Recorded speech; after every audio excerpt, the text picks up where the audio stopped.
Hi there everybody, and welcome to another video. On today's video I have this Volvo XC60 2019 2-liter petrol. This is a T5 all-wheel drive. I'm going to be changing the oil and the oil filter. I'm also going to be checking the coolant level and percentage of antifreeze and topping up some screen wash fluid. So I'm going to start with just showing you how many liters of oil this car takes. If you have your manual, you can have a look at this information. And we have here the engine and the code and the oil grade recommended and the amount in liters. So this is a T5 AWD, and I am not sure why they have different T5s, but the good thing is that they all take 5.6 liters of oil approximately, including an oil filter change. And the diesel versions, the D3, D4 and whatnot, they take 5.2 liters. If you have the B4 or the B5, 5.6 as well. But anyway, we're concentrating on the T5, so it's 5.6 liters, and they recommend 0W20 Castrol Edge, or this other one here, BCC RBS02AE 0W20. So I'm waiting for my oil and my oil filter to come, but we can get on with this. I'm just going to show you where you can top up some screen wash fluid. Screen wash fluid is for washing your windscreen, obviously, and it's something that's crucial to have topped up all the time, and you should use the proper stuff. So something like this usually comes in a container about 5 liters. You can top it up and keep the rest in your luggage or boot compartment, so you always have it and it won't freeze. So it can be up to -10. So if you only put water in your tank, the water can freeze and it won't come out your jets, and just when you need it the most. So also if you put some washing up liquid mixed with water, it also freezes and it won't work as well as this. So this liquid goes in this container here. So you open that and you top it up in there. So I just did, I spilled a little bit, but that's where you top it up. And that fluid, as mentioned, is for washing your windscreen, cleaning your windscreen. Right, with that said, I'm going to move on. Well, just one more thing. I mean, you can buy this concentrated already mixed. I normally buy concentrated because I'm doing cars all the time, so I mix it myself. It works out a bit cheaper, but you can just buy it ready mixed and ready to pour in the tank. And now we can move on to our coolant. So to check the coolant percentage of antifreeze, I'm going to use this, and for the level I'm actually going to just get a light here. And your coolant you can check in here. So if you open this cover, in here you have your brake fluid reservoir, and you also have your coolant tank, which is here. Now this car is being running, it's hot, so when opening this you have to be very careful, do it very slowly, in case any pressure needs to be released. In any case, I would leave the car for a little while to cool down and then open it, to avoid yourself any burning or any issues like that. If you are going to open it, then I normally put some pressure on it as I twist it and hold it down. That's just me being very cautious about these things, not wanting to get any scalding issues. Right, that's open. Now in there you can see that yellow looking tag. It says max on it. And if the coolant was below that yellow looking tag, that yellow looking tag doesn't look as shiny. So in this case scenario, I can see my coolant is up to the correct level.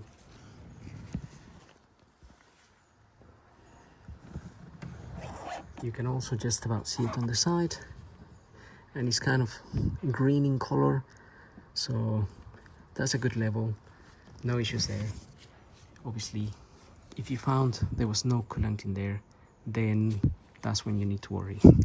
If there's no coolant at all, then it might be leaking from somewhere. If there is a little bit of coolant there, it's just below the max, then that shouldn't be an issue. You can top it up. Now I'm gonna use my gadget here to suck some of that coolant. And this is going to show me the percentage of antifreeze. So that means at what temperature would this liquid freeze if it was winter. So it's showing me -25 there. So the temperature would have to be -25 for this liquid to freeze, basically. So that is a good temperature for the UK. But if you were in the North Pole, obviously you would want your antifreeze to be a lot more thicker, if I can say that, because you would want maybe -40, -50. If you're in another country, in a hotter country, you still wanted to have it at around -20 or so. The reason for that is because you do still want to have some antifreeze on your engine, and that's because the antifreeze actually has some minerals and other stuff that protects your engine from corrosion. So again, if you only put water in there, water tends to corrode the engine. So just use the proper stuff. It will be written in your manual if you need to top it up. You can see this coolant is green. You could actually see it on this gadget. Actually, you could see the color, and you could see that it was nice and clear. It wasn't mixed with oil or anything like that. So happy days. So I'm happy with that. Now we can move on and concentrate on the oil and the oil filter. And for that, what I'm going to do first is I'm going to open the oil fill cap here. Just leave it open like that. And now we can get the car up, drain the oil from underneath, and remove the oil filter and change it as well. So looking at the car from underneath, we have this cover here, which I already removed some of the screws off in order to get it out. So we just want to get it out to access the oil filter and the drain plug. So with a T30 Torx, something like that, that's a T30 there, you are going to remove all these screws here, and then you can lower that cover. This cover is not really that heavy as such. It's just a very flimsy cover, to be honest. So got one more there, and I'll take this out. So I got 10 of those out, and the cover is out. And here's our oil filter, and our drain plug is just somewhere here. And I was checking the torque setting for that, and it's 38 Newton meters. And the filter here has got its own torque setting. It says 25 Newton meters.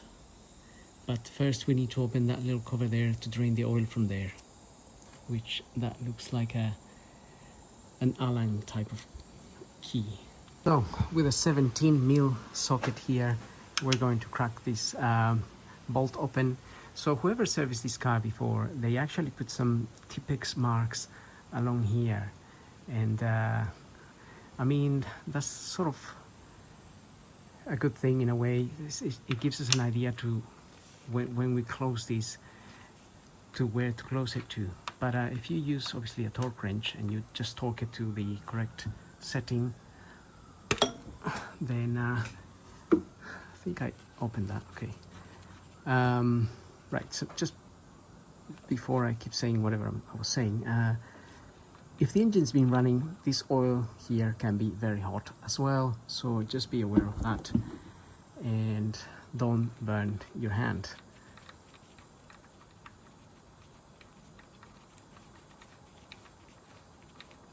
And I think I forgot to get a washer, by the way. So I'm gonna inspect the one here. Might actually be able to reuse it.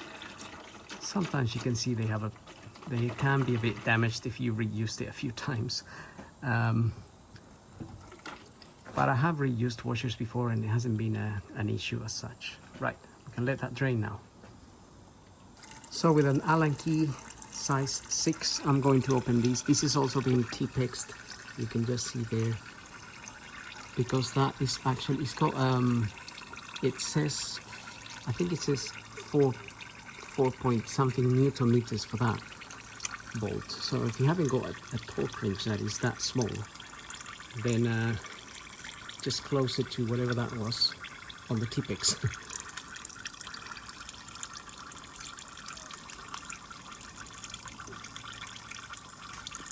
Right, so to get this out and drain the oil, make sure you have your oil pan sitting underneath there. Catch some of the oil from there as well.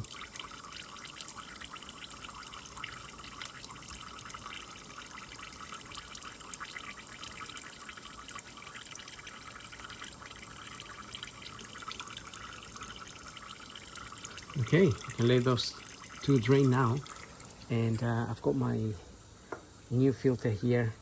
Your new filter will come with a large O-ring and a little O-ring, which is in there for replacing that there.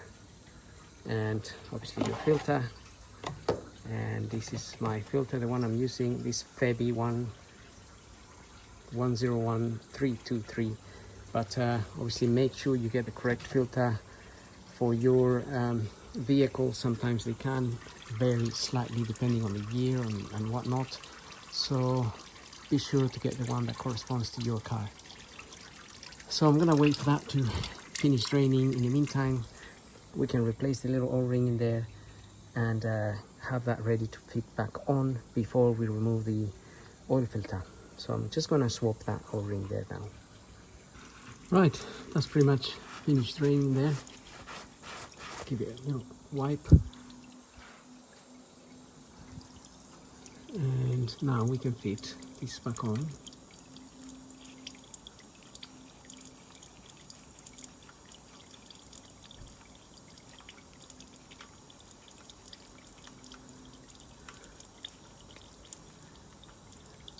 And you can see the two little marks are just about to match there. So I just have to close it a little bit more and match those two T-pex marks there.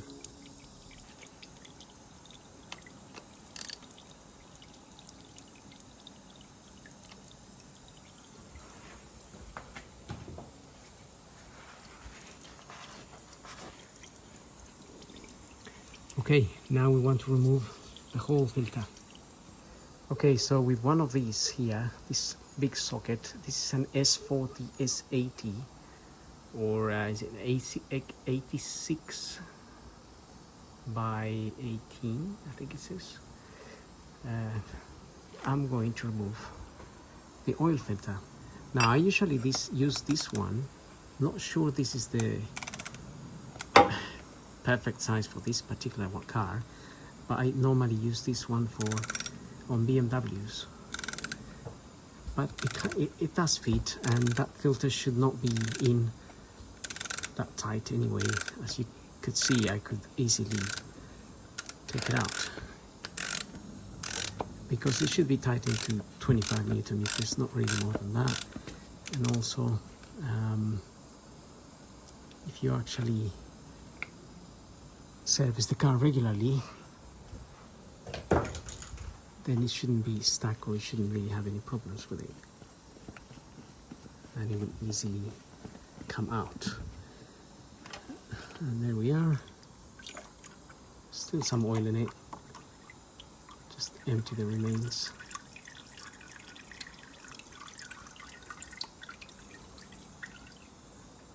Just gonna put it here for now.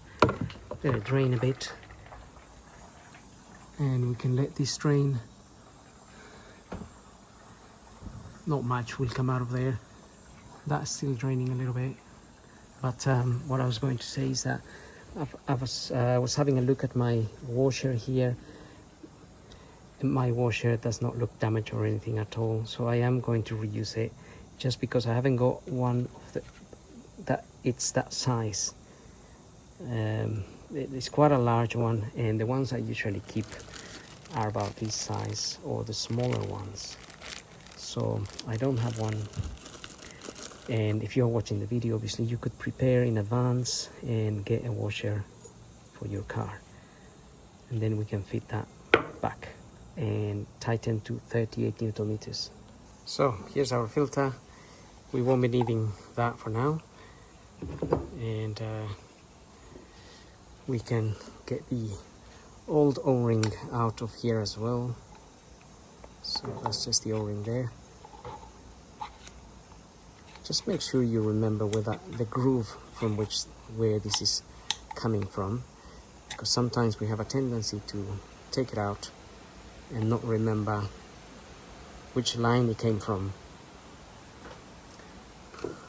Although if you do cars all the time, it will be pretty obvious, but sometimes it's not. Alright, so let's just put that there. And this is our filter here. We're gonna take that out as well. So that technically just pulls out. If it is a little bit hard to pull out, we could use something like a screwdriver or something. Help yourself a little bit to get it out there. Shouldn't take much force, to be honest, but sometimes they get a little bit stuck in there.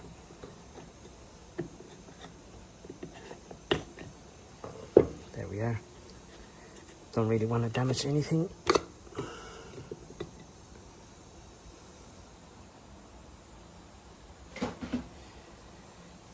That's the new one there. Just plugs in there. And there is a little O-ring in here as well. So now I'm just using a little bit of a multi-purpose grease to put around this O-ring here. And this one here. You can use a bit of oil really. But I just happen to have my grease very handy. So I usually use that. And that is ready to go back in. So we're just waiting for the oil to finish draining. We are ready to fit our filter back in there.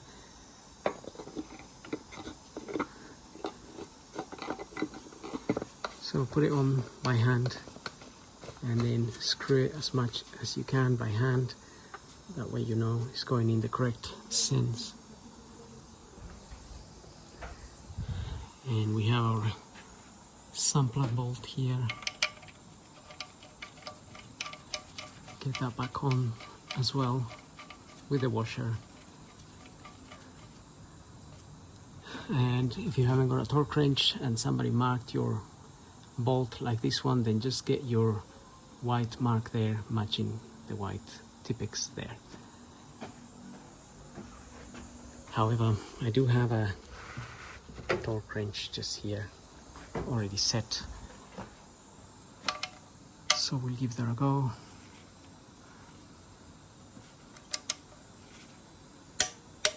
And that's it. Now if we have a look, the two marks pretty much match there, the two Tipex marks. So this was obviously torqued before.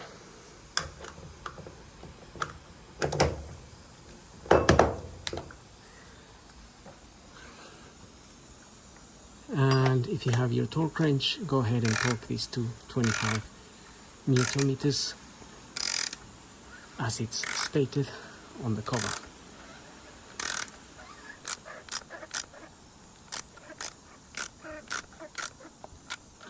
Okay, and that oil or grease we put around the O-ring is because when you close this, it's closing, and it's sort of, the O-ring is also getting sort of obviously squashed because it's sealing the area. So the oil or the grease allows it to sort of slide a little bit without getting damaged. I'm pretty sure many people have done it without that and never really had an issue. I have had those comments before, but I guess I'm just being a little bit overcautious. And now we can rinse the area. I've got some brake cleaner here. Rinse the area wherever you see oil, because you want to leave it all nice and clean.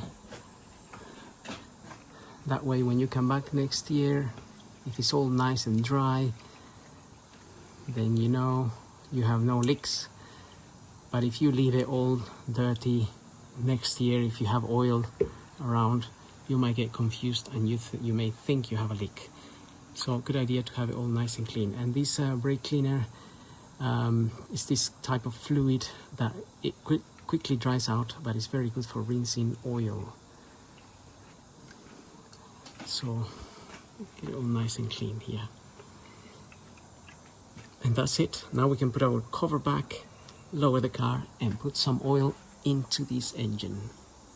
So it's time to get some oil in. We already know how much, 5.6 liters. And I got the 0W20 here off of that make Valvoline. I never had that make before, but that's what my supplier just brought me. And this is where our oil will go. So I'm gonna go ahead and put this 5 liters in there, and then the 0.6. So I was just looking on the side of this container here. It says here Volvo VCC RBSO2AE. So that's what was written on the manual. So there we are, and now I just need another 0.6. So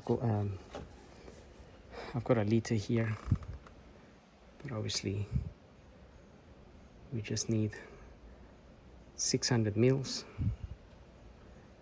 out of this liter.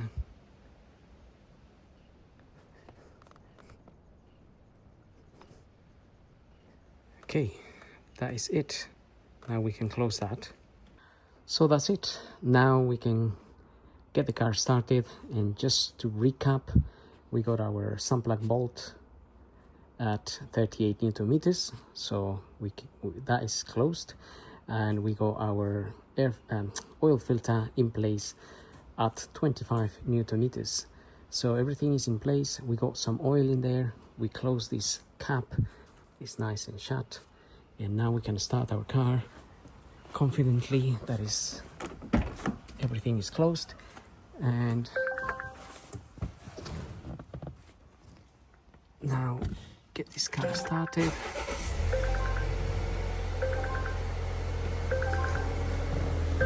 So that alarm, I think, is obviously because the bonnet and the door and whatnot.